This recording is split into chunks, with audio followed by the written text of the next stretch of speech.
యుగంధరుడు రమణీయ రమ్య కమనీయ సౌమ్య గుణధాముడు. అందుకే ఆయనందరి గుండెల్లో నిండుగా మెండుగా ఉండి నేను ఎప్పుడు మీకు అండగా ఉంటానని చెప్పి తెలుగుదేశం అనే ఒక కుటుంబానికి మనకి ప్రసాదించి ఇచ్చిన మహానుభావుడు నందమూరి తారక రామారావు. మరి ఆయన చూసుకుంటే అటు సినిమాల్లో అయితేనేమి ఇటు రాజకీయాల్లో అయితేనేమి ఏది చేసినా ఒక sensation. That is NTR. NTR అంటే నిరుపేదలకు ఆఖరి తెలిసిన అన్న ఆయనే. అలాగే జనం భవిష్యత్తుకి దారి చూపిన అమ్మ ఆయనే. అలాగే ఆయన ఆదరించిన ఆడపడుచులకి ఆర్థిక స్వాతంత్రం ఇచ్చిన అన్న కూడా ఎన్టీఆర్. మరి అటువంటి ఎన్టీ రామారావు గారిని అంటే దేశంలోనే అటువంటి విప్లవం తీసుకొచ్చే స్వాతంత్రం తర్వాత మనం చూసుకుంటే అటువంటి విప్లవం తీసుకొచ్చిన నాయకుడు ఎవ్వరూ లేరు.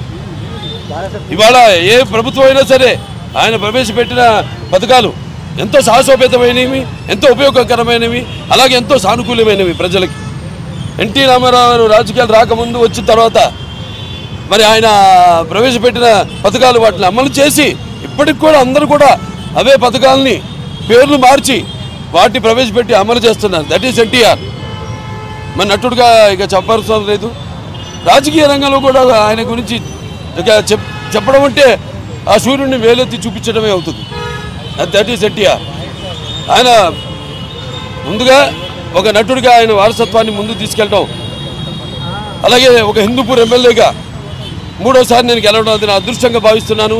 సినిమా ఈ ప్రపంచంలో కూడా మొన్న విడుదలైన సినిమా అంతా ఆయన ఆ పుణ్య దంపతులు తల్లిదండ్రులు ఇద్దరు కూడా వాగర్తావు సంపర్తాం వాగర్త పతిపతి జగత పిత్రం అందే భారతీ పరమేశ్వరం అంటాం. నాకు అంటే మాతృపార్థన అంటే నా గాయత్ర పరమంతన మాతృపర దేవత నానే పరత శ్రత నానుతాత్ పాతకం పరం పితృప్రార్థన యశ్వత్ పార్థివ దయా ప్రాదుర్భూతుల భక్తి గురుణ సంతృమాంసి శాస్త్రం తస్మై సర్వజ్ఞ మూర్తే పిత్రే. అటువంటి పుణ్య దంపతులకి బిడ్డగా పుట్టడం నా పూర్వజన్మ సుకృతంగా భావిస్తున్నాను. అలాగే నేను చెప్పినట్టు ఇంతకుముందు ఇది ఒక పెద్ద కుటుంబం ఇవాళ తెలుగుదేశం అన్నది. నాకు ఎంతోమంది నా అన్నలు ఉన్నారు, తమ్ముళ్ళు ఉన్నారు, ఎంతోమంది అక్క చెల్లెళ్ళు ఉన్నారు. ఇవాళ మొత్తం అందరం ఒక వైశాఖ కుటుంబంగా ఇవాళ ప్రతి సంవత్సరం ఆయన జయంతి కానీ లేకపోతే ఆయన వర్ధంతిని కానీ అందరూ జరుపుకోవడం, అది మన ఒక పండగల్లో ఒక పండగగా ఈనాడు మరి ఆయన ఈ వర్ధంతి సందర్భంగా ఆయన్ని తలుచుకుంటూ ఆయన చేసిన ఎటువంటి ప్రయోజనాత్మకమైన ఏవైతే పథకాలన్నీ తీసుకొచ్చారో బడుగు బలిగిన వర్గాలకు, వెనుకబడిన తరగతుల వారికి, పీడిత కులాల వారికి అయితేనేమి ముఖ్యంగా మనం చూస్తాం గూడు గుడ్డ కిలో బియ్యం 2 రూపాయలు కూడా అయితేనేమి, అలాగే చేనేత కార్మికుడికి పరోక్షంగా ఈ చేనేత వస్త్రాలను చీర దోవతి ప్రజలకు అందించడం, సగం ధరకి అందించడం అయితేనేమి, లేకపోతే పక్కా ఇళ్ళు కాంక్రీట్ ఇళ్ళు కట్టించి ఇవ్వడం అయితేనేమి, అలాగే ఎన్నో చెప్పుకుంటూ పోతే ఎన్నెన్నో ఆయన మహత్తరమైన కార్యక్రమాలు. మరి ఆయన ఆదరించిన ఆడపడుచుల కోసం తండ్రి ఆస్తిలో సమాన హక్కు ఇవ్వడం అయితేనేమి, లేకపోతే వారి కోసం ప్రత్యేకమైన పద్మావతి యూనివర్సిటీని తిరుపతిలో స్థాపించడం అయితేనేమి, ఇలా ఎన్నెన్నో అభినవ భగీరథుడు నందమూరి తారక రామారావు.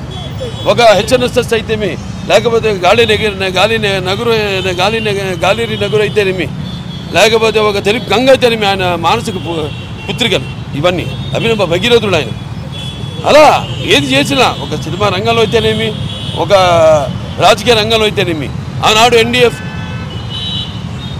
చైర్మన్గా ఉంటూ ఎన్నో విప్లవాత్మకమైన అక్కడ కేంద్ర ప్రభుత్వం చేత కూడా ఇక్కడ ఓడినా సరే దేశంలోనే ఎన్నో లక్షల కోట్ల మంది రైతులకు ఆయన ఎన్డీఎఫ్ ద్వారా రుణమాఫీ చేయించడం జరిగింది.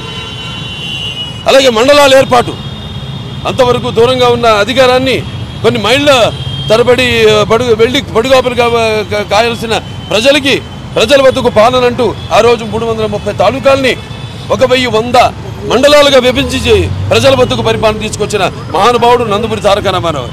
ఇక్కడ తెలంగాణలో అప్పుడు ఏదైతే 6 జియోని తీసుకొచ్చి స్థానికులకి వాళ్ళు ఏ ప్రాంతం వాళ్ళు అయితే ఆ ప్రాంతంలోనే వాళ్ళు ఉద్యోగం చేసుకునే వెసులుబాటు కల్పించిన మహానుభావుడు నందమూరి తారక రామారావు.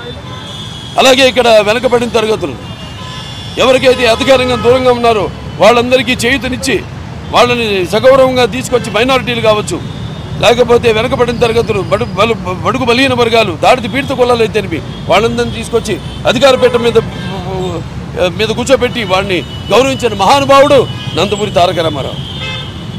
ఇంకెంతో ఉంది. మనం ఆయన ఆశయాలను ముందుకు తీసుకెళ్ళాలి. ఆయనని స్ఫూర్తిగా తీసుకొని ముందు మనం మన పార్టీని మనం బలపరుచుకుని ఆయన ఏవైతే ఆశయాలు ఉన్నాయో వాటిని ముందుకు తీసుకెళ్ళాలి అని ఆయన ఆశీస్సులు ఎల్లప్పుడూ మన మీద వెదజల్లాలని ఆ భగవంతుని మనస్ఫూర్తిగా కోరుకుంటూ ఆయనకి ఘన నివాళులు అర్పించుకుంటూ ఎన్టీఆర్ जब तक चांद और सूरज रहेगा, जब तक चांद और सूरज रहेगा, जब तक चांद और सूरज रहेगा, जोहार एनटीआर।